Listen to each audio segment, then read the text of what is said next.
نازگل نوزاد 26 هفته 800 گرمی ما هستش که زایمان مادر به صورت اورژانسی انجام شد. و طی هماهنگی که با NICU صورت گرفت، پزشک و پرستار ویژه‌کار قبل از تولد نوزاد بر بالین مادر حضور داشتند که بلافاصله بعد از تولد با رعایت شرایط استاندارد به NICU منتقل شد. کلیه اقدامات تشخیصی درمانی بعد تولد نوزاد که به صورت اورژانسی باید صورت می‌گرفت تحت نظارت پزشک فوق تخصص انجام شد.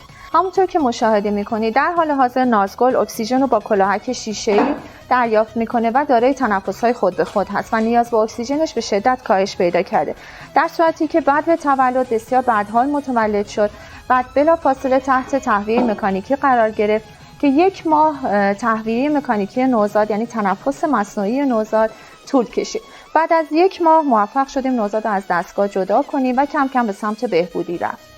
از جمله عوارضی که برای نوزادان نارس ممکنه بروز کنه عوارض مغزی، ریوی، بینایی و گوارشی که خوشبختانه نازگل با گرفتن بهترین خدمات پزشکی و پرستاری این عوارض رو با حداقل آسیب ممکن پشت سر گذاشت.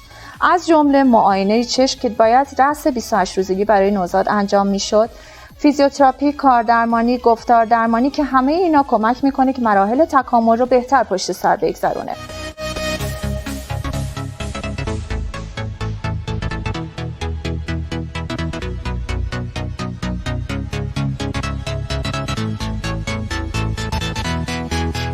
اقدامات پرستاری استاندارد برای نوزاد هست که کمک میکنه این عوارض کمتر بروز پیدا کنن. نکته قابل توجهی در این مورد اینه که نیت کپ باید رعایت بشه.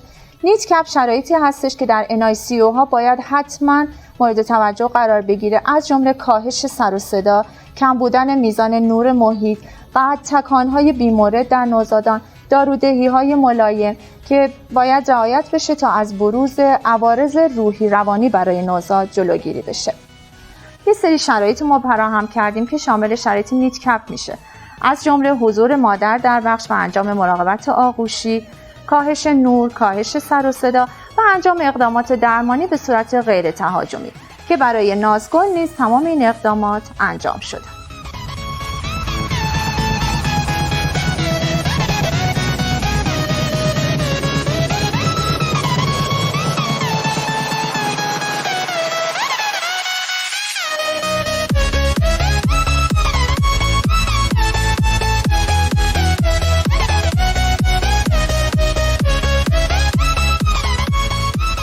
توصیه‌ای که به شما عزیزان دارم اینه که در صورت بروز دردهای زایمان زودرس در مادر حتما در بیمارستان مجهز به NICU بستریشن تا از بروز عوارض انتقال در نوزاد جلوگیری بشه.